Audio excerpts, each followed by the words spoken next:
भगवद गीता अध्याय 2 श्लोक नंबर 39। सरल हिंदी अर्थ और जीवन में प्रयोग। नमस्कार दोस्तों, आप सभी का स्वागत है हमारे इस आध्यात्मिक ज्ञान से भरपूर चैनल पर। भगवद गीता केवल एक धार्मिक ग्रंथ नहीं है, बल्कि जीवन जीने की एक अद्भुत कला है। गीता का प्रत्येक श्लोक हमें जीवन की चुनौतियों का सामना करने की शक्ति देता है और सही मार्ग दिखाता है। आज हम भगवद गीता के अध्याय 2 के श्लोक संख्या नंबर 39 को समझेंगे। यह श्लोक हमें बताता है कि केवल कर्म करना ही पर्याप्त नहीं है, बल्कि कर्म के पीछे हमारी भावना और दृष्टिकोण भी उतना ही महत्वपूर्ण है। इस श्लोक में भगवान श्री कृष्ण अर्जुन को कर्मयोग का एक अत्यंत महत्वपूर्ण सिद्धांत समझाते हैं, जो हर व्यक्ति के जीवन को बदल सकता है। तो आइए बिना देर किए आज के इस दिव्य श्लोक की ओर बढ़ते हैं। पिछले श्लोक 48 से इसका संबंध क्या है, हम देखते हैं। दोस्तों, पिछले श्लोक अर्थात अध्याय 2 के श्लोक 48 में भगवान श्री कृष्ण ने अर्जुन से कहा था, योगस्थ कुरु कर्माणि संगं त्यक्त्वा धनंजया सिद्धया सिद्धयो समो भूत्वा समत्वं योग उच्यते। अर्थात, हे अर्जुन, आसक्ति को त्याग कर और सफलता असफलता में समान भाव रखने हुए अपना कर्तव्य कर्म करो। यही समत्व योग कहलाता है। यहाँ भगवान ने कर्म करते समय मन को संतुलित रखने की शिक्षा दी। अब स्वाभाविक रूप से प्रश्न उठता है कि यदि कोई व्यक्ति केवल फल की इच्छा से कर्म करता है और दूसरा व्यक्ति असंभाव से कर्म करता है, तो दोनों में क्या अंतर है? इसी प्रश्न का उत्तर भगवान श्री कृष्ण अगले श्लोक अर्थात श्लोक नंबर 39 में देते हैं। दूरेण यावरा कर्मा बुद्धियोगा धनंजया बुद्धौ शरणमच्छिन् कृपणः फलहेतवः। हे धनंजय अर्थात अर्जुन, फल की इच्छा से किया जाने वाला कर्म समत्व बुद्धि और कर्म योग से किए जाने वाला कर्म की तुलना में बहुत ही निम्न स्तर का है। इसलिए तू समत्व बुद्धि अर्थात कर्म योग का आश्रय ग्रहण कर। जो लोग केवल कर्म फल की इच्छा से कर्म करते हैं, वे वास्तव में कृपण अर्थात संकीर्ण सोच वाले होते हैं। यह श्लोक भगवद गीता के सबसे महत्वपूर्ण श्लोकों में से एक माना जाता है। भगवान श्री कृष्ण यहाँ 2 प्रकार के कर्मों का अंतर समझा रहे हैं। पहला है फल की इच्छा से किया गया कर्म और दूसरा है समत्व बुद्धि या कर्म योग के साथ किया गया कर्म। फल की इच्छा से किया गया कर्म। अधिकांश लोग कोई भी कार्य इसलिए करते हैं क्योंकि उन्हें उससे कुछ प्राप्त करना होता है। विद्यार्थी पढ़ाई करता है ताकि अच्छे अंक मिले। व्यापारी व्यापार करता है ताकि अधिक लाभ हो। कर्मचारी नौकरी करता है ताकि वेतन मिले। इन सब में कर्म का मुख्य उद्देश्य फल प्राप्त करना होता है। जब मनुष्य केवल फल पर केंद्रित हो जाता है, तब उसका मन हमेशा चिंता, भय और तनाव से भरा रहता है। वह सोचता रहता है, अगर सफलता नहीं मिली तो क्या होगा? अगर लोग मेरी प्रशंसा नहीं करेंगे तो क्या होगा? अगर मैं हार गया तो क्या होगा? इस प्रकार उसका वर्तमान क्षण नष्ट होता जाता है।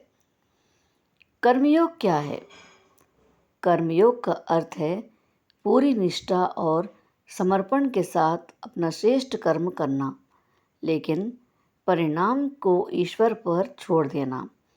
कर्मयोगी व्यक्ति कर्म करता है क्योंकि वह उसका कर्तव्य है।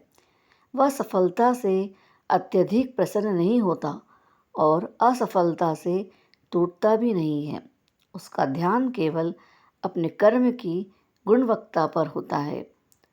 भगवान ने फल चाहने वालों को कृपण क्यों कहा? यहाँ कृपण का अर्थ कंजूस नहीं है। यहाँ कृपण का अर्थ है वह व्यक्ति जो अपने अमूल्य मानव जीवन और अपनी आध्यात्मिक क्षमता का सही उपयोग नहीं करता। मनुष्य के पास असीम संभावनाएं हैं और वह आत्मज्ञान प्राप्त कर सकता है, ईश्वर को जान सकता है, समाज का कल्याण कर सकता है, लेकिन यदि वह केवल छोटे छोटे भौतिक लाभों के पीछे ही जीवन बिताता रहे तो यह उसके जीवन की महान संभावनाओं का अपव्यय है। इसलिए भगवान ऐसे लोगों को कृपण कहते हैं। एक उदाहरण सुनिए। मान लीजिए 2 विद्यार्थी परीक्षा की तैयारी कर रहे हैं। पहला विद्यार्थी केवल प्रथम स्थान प्राप्त करने की चिंता में रहता है। उसमें डर मन में रहता है, तनाव रहता है और चिंता भी बनी रहती है। दूसरा विद्यार्थी पूरी लगन से पढ़ाई करता है, लेकिन परिणाम की चिंता नहीं करता। वह सोचता है मेरा काम मेहनत करना है, परिणाम भगवान पर छोड़ता हूँ। परीक्षा के समय दूसरा विद्यार्थी अधिक शांत और आत्मविश्वासी रहेगा। यही कर्मयोग का अंतर है। और भी इसके महत्व सुनिए।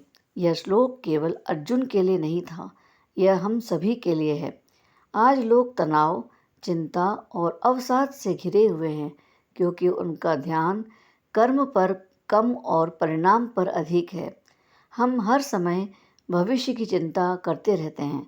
भगवान श्री कृष्ण हमें सिखाते हैं कि अपना श्रेष्ठ कर्म करो, ईमानदारी से कर्म करो, पूरे मन से कर्म करो, लेकिन परिणाम को लेकर अत्यधिक चिंतित मत हो। जब हम ऐसा करते हैं तब मन में शांति आती है, काम की गुणवत्ता बढ़ती है और जीवन अधिक आनंदमय बन जाता है। इस श्लोक से मिलने वाली मुख्य शिक्षाएं क्या है? पहली शिक्षा, फल से अधिक कर्म पर ध्यान दो। दूसरी शिक्षा, सफलता और असफलता दोनों का समान भाव से स्वीकार करो। तीसरी शिक्षा, चिंता छोड़कर अपना श्रेष्ठ प्रयास करो। चौथी शिक्षा, अपने कर्तव्य को पूजा समझकर करो। और पांचवी शिक्षा, परिणाम को ईश्वर पर छोड़ना सीखो। इसका निष्कर्ष क्या निकलता है? भगवान श्री कृष्ण इस श्लोक के माध्यम से हमें बताते हैं कि फल की इच्छा से किया गया कर्म सीमित और तनावपूर्ण होता है, लेकिन समत्व बुद्धि से किया गया कर्म मन को शांति देता है, व्यक्तित्व को ऊंचा उठाता है और अंततः आत्मिक उन्नति का मार्ग खोलता है। जब हम कर्मयोग को अपनाते हैं तब हमारा जीवन केवल सफलता प्राप्त करने का माध्यम नहीं रह जाता, बल्कि आत्मविकास और आंतरिक शांति की यात्रा बन जाता है। दोस्तों, यदि आपको भगवद गीता के इस दिव्य श्लोक की व्याख्या पसंद आई हो तो वीडियो को लाइक करें, अपने मित्रों और परिवार के साथ साझा करें और चैनल को सब्सक्राइब करना ना भूलें। कमेंट में अवश्य बताइए कि इस श्लोक में कौन सी शिक्षा आपको सबसे अधिक प्रेरणादायक लगी। अगले वीडियो में हम भगवद गीता के अध्याय 2 के अगले श्लोक को सरल और गहन व्याख्या से सीखेंगे और समझेंगे। तब तक के लिए नमस्कार। जय श्री कृष्णा, जय श्री कृष्णा, जय श्री कृष्णा।